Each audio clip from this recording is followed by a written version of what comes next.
Ma'am வணக்கம். இன்னைக்கு காலையில எழுந்த உடனே அந்த ஒரு நியூஸ் வந்துட்டு மொத்த தமிழ்நாடுமே ஷாக் ஆயிடுச்சுன்னு தான் சொல்லணும். ஏன்னா not just cinema fans, normal ஆடியன்ஸ்ல இருந்து எல்லாருக்குமே வந்து இது ரொம்ப டீப்லி சேடனிங்கா இருக்கு. ஏன்னா such a good human being அவரு. இந்த நியூஸ் கேட்டதுல இருந்து எதுவுமே சரியில்லை. நீங்க அவரோட நிறைய நாள் ஒர்க் பண்ணிருக்கீங்க. உங்களுக்கு அவர் ரொம்ப க்ளோஸ் ஃப்ரெண்டு. அவரோட பழகுறதுக்கான அந்த வாய்ப்பு இருந்திருக்கு. ஃபர்ஸ்ட் ஆஃப் ஆல் எப்படி எப்படி எடுத்துக்கிட்டீங்க மேடம் இந்த நியூஸ்? நான் எடுத்துக்க முடியாம இருக்கேன் நானு. எடுக்க முடியல. நான் வந்து கொலம்போல ஷூட்டிங்ல இருக்கேன். ஜீரணிக்க முடியல. இப்ப கூட என் ஃப்ரெண்ட் பிரியா வந்து அழுதாதீங்க, அழாம பேசுங்க, அழாம பேசுங்க. அவர் பேச கேட்டாலே அழ வருது.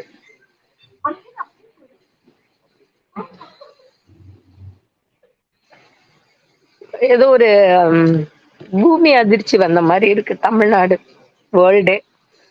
நல்ல மனிதர், நல்ல ஒரு தங்கமான மனுஷர். உலகத்துல நல்ல நல்ல மனிதர்களை பாக்குறது ரொம்ப கஷ்டம். ஆனா அவர் ஒரு நல்ல மனிதரா கிட்டத்தட்ட ஒரு 30 நான் அசிஸ்டண்டா இருக்கிறதுல இருந்து நான் பாத்துட்டு இருக்கேன். அவருக்கு எனக்கு ஒண்ணு, என்னோட குடும்பத்துக்கு ஒண்ணுன்னா ஓடி வர ஒரு பர்சன்.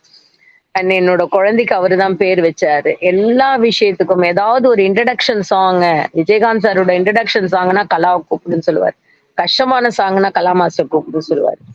எவ்வளோ நிறைய பண்ணியிருக்கோம். சொல்ல முடியாத விஷயங்கள். ஷூட்டிங் மாதிரியே இருக்காது. ஜாலியா இருப்போம். சிரிச்ச முகத்தோட இருப்பாரு. எல்லாருக்கும் சாப்பாடு கொடுப்பாரு.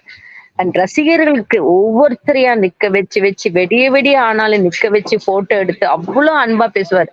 அதாவது எல்லாரும் நினைப்பாங்க கோவப்படுவார். ஆனா கோபம் இல்ல, அவர்கிட்ட அன்பு தான் ஜாஸ்தி இருக்கு. நீங்க அன்பை கொடுத்தீங்க, அவர் மாதிரி யாருமே கிடையாது. அந்த மாதிரி ஒரு பர்சன்.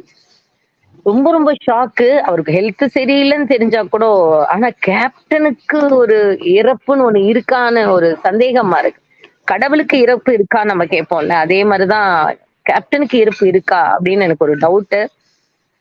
ஃபுல்லாவே பிரம்மையா தான் இருக்கேன் நானு. இது என்ன இது இன்னைக்கு இப்படி இருக்கு? டேமும் நல்ல இல்ல, கிளைமேட் இங்க ரொம்ப பேடா இருக்கு. மழை வருது, மழை ஊரே அழுது போல இருக்கு. அண்ட் அவரோட நிறைய இருந்த நாட்கள், நாங்கெல்லாம் ஜாலியா இருந்த நாட்கள், ஷோ டைம்ல சிரிச்சுட்டே இருப்போம். ஷோ டைம்ல காலையில இருந்தா நைட்டு தான் வீட்டுக்கு போவேன். காலையில எல்லாம் ரிஹர்சல் பண்ணுவேன். சாயங்காலம் எல்லாம் அவரோட உட்கார்ந்துட்டு யாரோ கூப்பிடலாம் ஆர்டிஸ்ட். ஒருத்தர்கிட்ட எப்படி பேசணும்னா அவர்கிட்டதான் கத்துக்க வேண்டிய. நான் ஒரு ஒரு அவரை பாக்குற வந்து ஒரு இரும்பு மனிதனா பாக்குறேன், ஒரு கடவுளா தான் நான் பாக்குறேன்.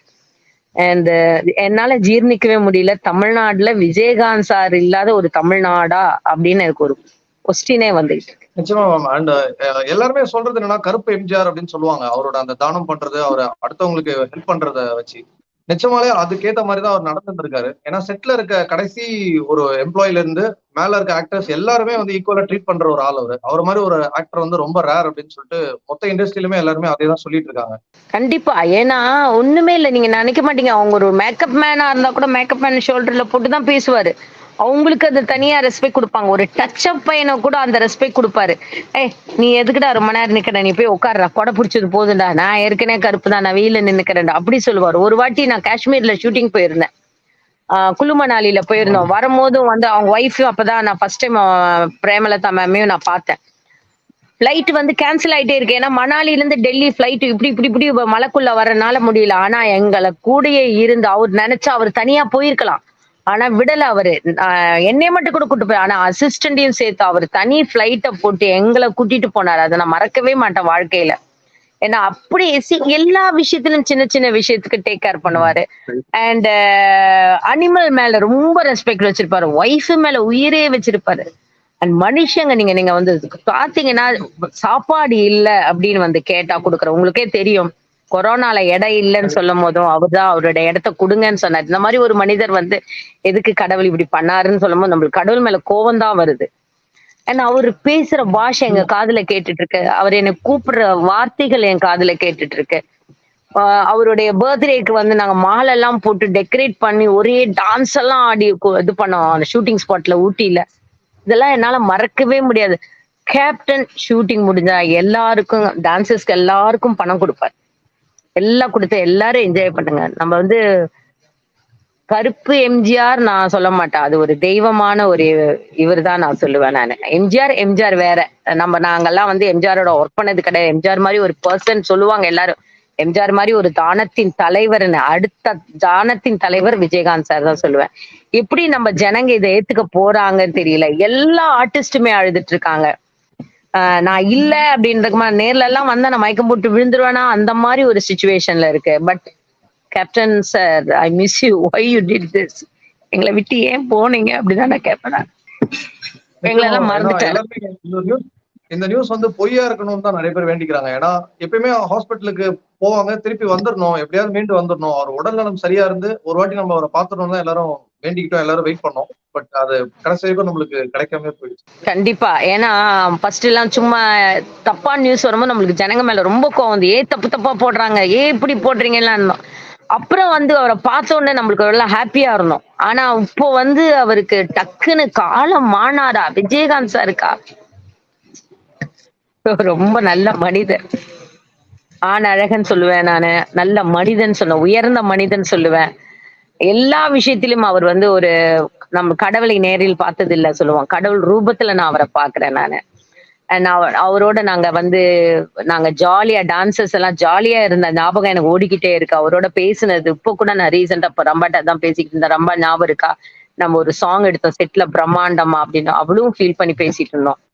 மறக்கவே முடியாது. கேப்டன் சார் ஒய் அப்படிதான் நான் கேக்குறேன். Miss you sir, I miss you lot lot, where are you அப்படிதான் கொஸ்டின் கேட்க தோணுது. சினிமா ஃபீல்டுக்கே இது வந்து ஒரு பெரிய அதிர்ச்சி. பெரிய அதிர்ச்சினா ரொம்ப இழப்பு, பெரிய பெரிய இழப்பு. ஒரு நல்ல மனிதரை இழந்ததுக்கு ரொம்ப இழப்பு. மேம் நீங்க சொன்ன மாதிரி தனியா ஒரு மனுஷனா மதுரையில இருந்து எந்த ஒரு சினிமா பின்புலமும் இல்லாம தமிழ் சினிமாக்கு வந்தாரு. அவருக்கான ஒரு அடையாளத்தை உருவாக்கிக்கிட்டு நிறைய பிலிம் இன்ஸ்டியூட் டைரக்டர்ஸ், புது புது டைரக்டர்ஸ், கிட்டத்தட்ட 45ல இருந்து 55 டைரக்டர்ஸ் இன்ட்ரடியூஸ் பண்ணியிருக்காரு. ப்ரொடியூசர்ஸ் நிறைய பேர், துணை நடிகர்களை கடைசி வரைக்கும் கைவிட்டதே இல்லை. யாரை கேட்டாலும் நாங்க கஷ்டப்படும் போது நீங்க ஹெல்ப் பண்ணது விஜயகாந்த் சார் தான் அப்படின்னு சொன்னாங்க. அவரை கொண்டாட மறந்துட்டோம். அவர் இருக்கும்போது நிறைய அவரை பத்தி பேசாம இப்போ இப்போ வந்து எல்லாரும் இப்படி ஆயிட்டாரு ஃபீல் பண்றதுதான் அதிகமா இருக்கு.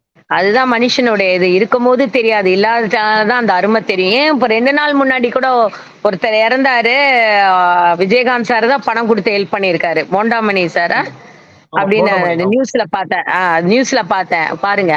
அதே மாதிரி கொரோனால கொடுக்க மாட்டேன்னு சொல்லும் போது ஒரு நியூஸ் கொடுத்தாரு, யாருக்கு இடம் இல்லை, என்னோட இடம் இருக்குன்னு சொன்னாரு. அந்த மாதிரி ஒரு மனிதரை நம்ம பார்க்க முடியுமா? அந்த மாதிரி மனிதர்கள் இருந்தாதானே உலகம் நல்லா இருக்கும். அந்த மாதிரி மனிதர்களே இல்லைன்னா நம்ம எப்படி உலகம் நல்லா இருக்கும்? நல்ல மனிதர்களை பார்க்க முடியலையே.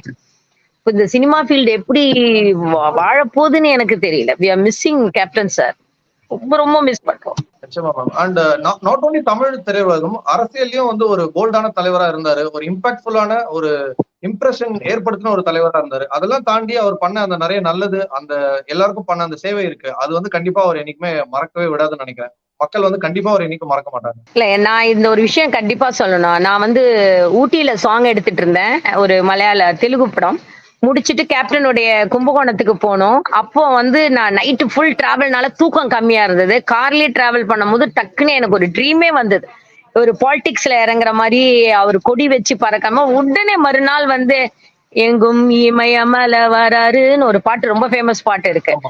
அந்த அந்த ஷூட்டிங் ஸ்பாட்ல போய் நான் அந்த கும்பகோணத்து கோவில் முன்னாடி சொல்றேன், கேப்டன் எனக்கு தெரியாது சார், எனக்கு கனவுல வந்தீங்க, ஏதோ கொடியெல்லாம் வச்சு நீங்க கார்ல போனதை கனவு கண்டேன் நான் சொன்னேன். அவ கட்சி ஆரம்பிச்சோன்னு கூட என்கிட்ட வந்து சொன்னாரு, மாஸ்டர் உங்க கனவு பழிச்சுது, நான் வந்து கட்சி ஆரம்பிச்சிருக்கேன் சார், நீங்க முதலமைச்சர் ஆகணும் சார். ஆனா 100% அவர் இருந்திருந்தா அவர் தான் எங்களோட முதலமைச்சரா இருந்திருப்பாரு. நிச்சயமா. அண்ட் நிறைய கேரக்டர்கள் பண்ணிருக்காரு. கேப்டனுக்கு வந்து ஃபைட் தான் அவரோட ரொம்ப ஃபேவரட். பாக்குற ஃபேன்ஸ்க்கும் ஃபைட் தான் ரொம்ப பிடிக்கும். ஆனா டான்ஸும் அவர் வந்து அவருக்கு எவ்வளவு வருதோ அவ்வளவு கத்துக்கிட்டு அவர் வந்து நம்மளுக்காக என்டர்டைன் பண்ணிருக்காரு. சோ டான்ஸ் உங்களுக்கு அவரோட இருக்க ஏதாவது மெமரிஸ் ஒண்ணு சொல்லுங்க மேம், நல்ல ஒரு பாசிட்டிவ் மெமரிஸ், அவரை நினைச்சாலே முதல்ல மைண்டுக்கு வருது. இல்ல, எனக்கு மைண்ட்ல வருது அப்படின்னா தவசி சாங் தான் எனக்கு ரொம்ப பிடிச்சது. நீங்க அதுல பாத்தீங்கன்னா ரொம்ப அழகா நடந்து வந்திருப்பாரு. அந்த பாட்டே வந்து டிராவல்லயே தான் நாங்க சாங் எடுத்திருப்போம், சௌந்தர்யாமா அவளது, ரொம்ப நல்ல சாங் அது. அப்ப அவருடைய காஸ்டியூம்ல இருந்து நான் தான் செலக்ட் பண்ணேன். அப்ப வந்து இந்த சாங் எப்படி எடுத்துட்டு போறீங்க, சௌந்தர்யா ஆட போறாளே மாஸ்டர், நான் சொன்னேன் உங்களுக்கு எடுப்பேன், ஆனா வாக்கிங்லேயே தான் சார் மூவ்மெண்ட் எடுப்பேன். நான் அந்த ஷூட்டிங் எங்களால கிட்டத்தட்ட ஆக்சுவல் பாட்டு ஷூட்டிங் நடந்தது 2 நாள் தான். ஆனா வந்து சௌந்தர்யாவோட டேட்டு கிடைக்காம ஷிப் பண்ணிக்கிட்டே இருந்தோம். பொள்ளாச்சியில எடுத்தோம், பொள்ளாச்சி இல்லாம அதுக்கப்புறம் கொடைக்கானல் எடுத்தோம், கொடைக்கானல்ல மழை வந்தனால திருப்பி ஊட்டியில போய் எடுத்தோம். அந்த நாள் மறக்க முடியாது. நாங்க எல்லாருமே ஒரே டிராவல், சார் முன்னாடி போவாரு, பின்னாடி என் கார் வரும், மாசம் இங்க நிறுத்துங்க, இங்க சாப்பிடலாம், இங்க நல்லா இருக்கும் சாப்பாடு சொல்லுவாரு, எங்களுக்கு சாப்பாடு வாங்கி கொடுப்பாரு. அவர் சொல்ற வரைக்கும் அவர் வந்து என்னன்னா நிறைய புதுமுகத்தை உருவாக்குனவர். நாட் ஓன்லி ஆக்டிங் டைரக்டர்ஸ் இல்ல, நிறைய கஷ்டப்பட்டவங்களையும் உருவாக்கியிருக்காரு. டான்சரை உருவாக்கியிருக்காரு. உங்களுக்கு தெரியாது எத்தனையோ டான்சர்ஸ் உருவாக்கியிருக்காரு. கார்டு இல்லைங்க அப்படின்னு சொல்லும் போது இவர் யூனியன்ல பேசி கார்டெல்லாம் வாங்கி கொடுத்துருக்காரு. அதெல்லாம் நான் கண்ணால பார்த்திருக்கேன். அண்ட் அவருக்கு வந்து எப்படின்னா பெருசா பெரியவங்களா இருக்கிறவங்களோட சினிமா ஃபீல்டுக்கு வர்றவங்களுக்கு ஒரு வாழ்க்கை கொடுக்கணும். அப்படியே விஜய் சார் நடிச்ச படத்திலேயே இவர் வந்து ஒரு கேரக்டர் பண்ணிருப்பாரு. அவ்வளவு ஒரு ஸ்பெஷலா கொடுத்திருப்பாரு. அதெல்லாம் நம்ம மறக்கவே முடியாது வாழ்க்கையில. அதுதாங்க அவரு நல்லா அவருக்கு வந்து எப்படின்னா நல்ல மனசும் நல்ல ஒரு அன்பும் பாசம் உள்ள ஒரு மனிதர். யாரையுமே ஹர்ட் பண்ண மாட்டாரு. வந்தா வீட்டுக்கு வா, ஃபர்ஸ்ட் என்ன கேட்பாரு, சாப்பிட்டீங்களான்னு கேட்பாரு. எப்படி வந்தீங்க, தனியா வந்தீங்களா? நான் நடுவுல ரொம்ப இழைச்சி போனதுக்கு மாஸ்டர் இழைக்காதீங்க மாஸ்டர். அப்போ அவருக்கு உடம்பு சரியில்லை. அப்ப கொஞ்சம் ஸ்மாரா பேசினாரு. எனக்கு போன் பண்ணி பேசினாரு, இழைக்காதீங்க மாஸ்டர், வேண்டாம், ஹெல்த்த பாத்துக்கோங்கன்னு சொன்னாரு. அவருக்கு வந்து மனசு வந்து ஒண்ணுமே தெரியாது. சினிமா, எல்லாரும் நல்லா சாப்பிடணும், எல்லாரும் நல்லா இருக்கணும், இதை தவிர ஒண்ணுமே தெரியாது. அந்த அளவுக்கு ஒரு நல்ல மனிதர். அண்ட் அவர் அரசியலையும் வந்து ஒரு பெரிய இம்பாக்ட் ஏற்படுத்தினார் நான் சொன்ன மாதிரி. பட் அரசியல் வராம இருந்திருந்தாருன்னா அவர் இன்னும் கொஞ்சம் பீஸா, இன்னும் கொஞ்சம் நாள் வந்து நிம்மதியா வாழ்ந்திருப்பாருன்னு நினைக்கிறீங்க? ஏன்னா இல்ல அவருக்கு இல்ல நீங்க நினைக்கிறது அது தப்பு. ஏன்னா அவருக்கு பிடிச்ச வாழ்க்கை தான் வாழணும். அவருக்கு ரொம்ப பிடிக்கும் கட்சியில வரணும்னு. அது வந்து நம்ம சொல்லவே கூடாது. ஏன்னா எங்களுக்கெல்லாம் தெரியும். ஏன்னா அவருக்கு எம்ஜிஆர் சாரை ரொம்ப பிடிக்கும், கலைஞரை ரொம்ப பிடிக்கும், ஏன் ஜெயலலிதா மேம் ரொம்ப பிடிக்கும் அவருக்கு. நாங்கெல்லாம் பேசி உடுமல்பேட்டை ஹோட்டல்ல நாங்க பேசிட்டு இருக்கும்போது சொல்லுவாரு, மாஸ்டர் என்னால வர முடியுமா, நான் படிக்கலையா அப்படின்னு. சார் கேப்டன் என்ன கேப்டன், எல்லாருமே படிச்சா முதலமைச்சர் அப்படி சொல்லுவோம் நாங்க. அவருக்கு பிடிச்ச விஷயம் வந்தாரு, கொஞ்சம் அதாவது எம்எல்ஏவா ஆனாரு. அதே ஒரு பெரிய விஷயம். அதனால நான் அது அவருக்கு பிடிச்ச விஷயம் அவர் பண்ணனால எனக்கு சந்தோஷம். ஒரு ரசிகனா, அவரை பார்த்து அட்மையர் பண்ண ஒரு ரசிகனா, அவரோட திரைப்படங்கள் மூலமா நிறைய கேரக்டர் நம்மளுக்காக கொடுத்திருக்காரு. நிச்சயமா ஒரு கலைஞனும் ஒரு அடுத்தவங்களுக்கு உதவி பண்ற, அடுத்தவங்களுக்கு ஹெல்ப் பண்ண ஒரு மனிதனா அவங்களுக்கு இறப்பே கிடையாது. என்னைக்குமே நம்ம மனசுல நீங்காத ஒரு இடத்துல இருப்பாரு. அவரோட உருவம் தான் இல்லையே தவிர நம்ம கூட தான் கேப்டன் எப்பயுமே இருப்பாரு. அப்படின்னு நாம தேத்திக்கிறோம். ஆனா நான் ரொம்ப மிஸ் பண்றோம். நாம சொல்லுவோம் கேப்டன் இருக்காரு, ஆனா அவங்க குடும்பத்துக்கு எங்களாலேயே இவ்வளவு தாங்க முடியலையே, அவங்க குடும்பத்துக்கு என்ன நம்ம ஆறுதல் சொல்றதே தெரியல. பிரேமலதா மேம்க்கு வந்து நம்ம நினைக்கிறோம், நான் வந்து ஒரு இன்டர்வியூ எடுத்த உடனேதான் மேம் வந்து சார் மேல எவ்வளவு உயிரை வச்சிருக்காரு, தன்னுடைய லைஃபையே அர்ப்பணிச்சிருக்காரு, அவங்க ஹஸ்பண்டுக்காக அர்ப்பணிச்சதெல்லாம் நான் வந்து இன்டர்வியூ நான் எடுக்கும் போது எனக்கு அது தெரிஞ்சது. அவங்க பசங்க 2 பேரும் நல்லா வளருது அவரால் பார்க்க முடியல. அப்படிலாம் பார்க்கும்போது எங்களுக்கு ரொம்ப கஷ்டம். ஆனா கண்டிப்பா அவர் பேக்ல இருந்து தன்னுடைய குடும்பத்தை வந்து நல்லா கொண்டு வர அவருடைய ரசிகர்களுக்கெல்லாம் அவர் கண்டிப்பா கூட இருப்பாரு. ஆனா ரசிகர்களுக்கு எல்லாம் நான் என்ன சொல்றதே தெரியல. நானும் ஒரு ரசிகை தான் அவருக்கு. ஆனா என்கிட்டயே சொல்லுவார், மாஸ்டர் எப்பயுமே உழைச்சிட்டே இருக்கணும் மாஸ்டர் சொல்லுவார். அந்த மாதிரிதான் அவர் உழைச்சுக்கிட்டே இருந்தாரு. ஆனா இவ்வளவு சீக்கிரம் நடக்கும் நாங்க எதிர்பார்க்கல. நிச்சயமா மேம், நான் சொன்ன மாதிரி ஒரு கலைஞருக்கு இறப்பே கிடையாது. அதுவும் ஒரு சாதாரண மனுஷன் உழைச்சி, நீங்க சொன்ன மாதிரி உழைப்பு மேல நம்பிக்கை வச்சா எவ்வளவு ஒரு பெரிய இடத்துக்கும் போலாம் அப்படிங்கிறதுக்கு கேப்டன் ஒரு பெரிய எக்ஸாம்பிள். என்னைக்குமே நம்ம அவரை மிஸ் பண்ணிட்டு தான் இருப்போம். இந்த நேரத்துல அவரோட ஃபேமிலிக்கும் அவரோட ரசிகர்களுக்கும் ஸ்ட்ராங்கா இருக்கிறதுக்கான ஒரு தைரியத்தை நம்ம சொல்லுவோம். அவரோட ஆத்மா சாந்தி அடையணும்னு வேண்டிக்கிறோம். தேங்க்யூ. கண்டிப்பா அவர் கடவுளா இருந்து எல்லாரையுமே காப்பாத்துவார். தேங்க்யூ.